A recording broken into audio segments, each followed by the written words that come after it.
So, today, magluluto tayo ng pakbet. Haluan natin ng bagoong.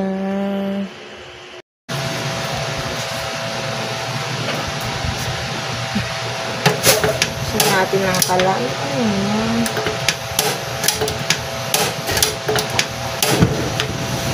Ayaw pa mabuksan ng kalan.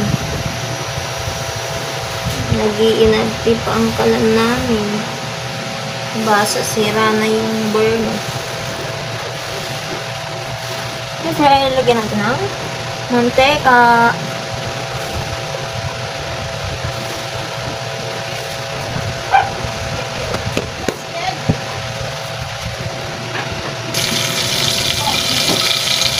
Lagyan natin ng bawang.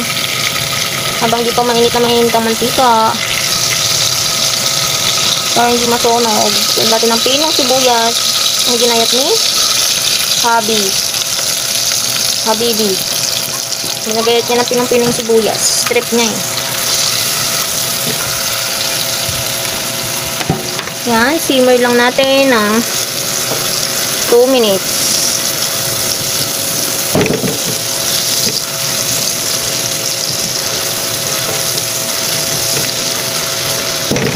Minutes lang.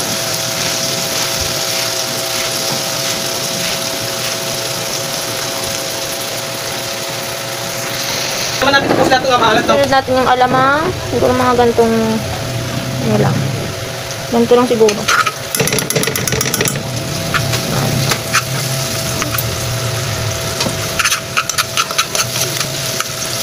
Ay, kulang pa. Kulang pa natin yung kumpo. Yan. Lagyan natin ng lagyan na natin ang kalabasa.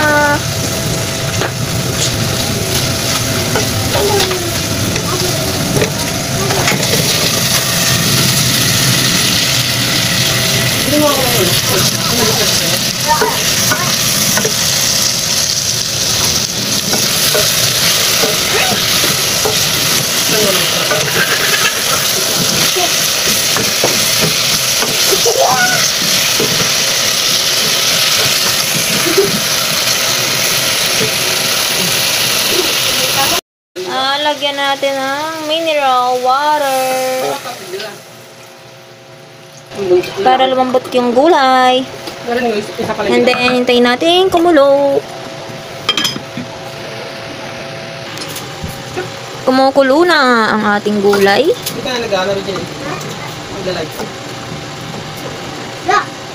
Matigas pa rin siya. Pag kulong-kulo na, may ako na ilalagay yung sitaw at okra. Yan, kulong-kulo na siya. Ilagay na natin itong sitaw at okra.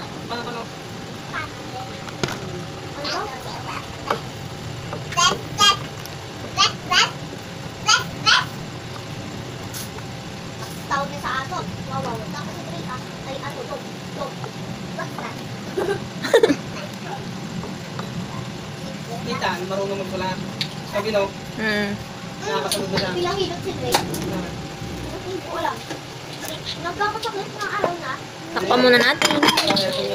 Hindi sa... Kamaan ka.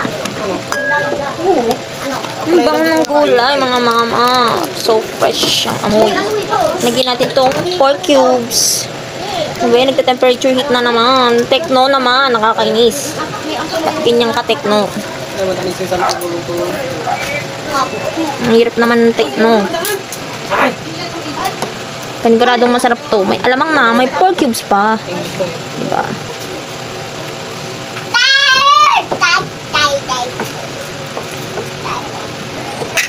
Tayo mo nga?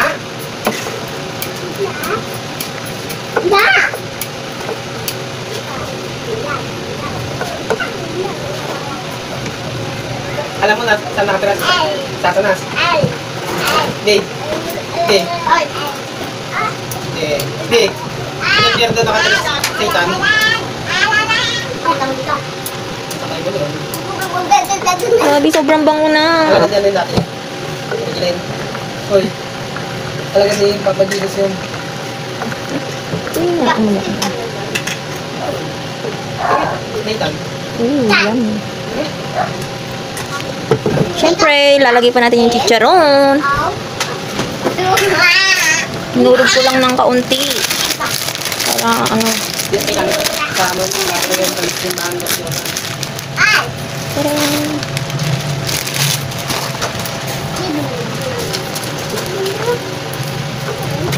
Okay. Ano yung ganyan biscuit? Ay, Ako duli na eh. Pili ko mamaya. Oh! Fire. Fire. And the spirit of the... okay na to.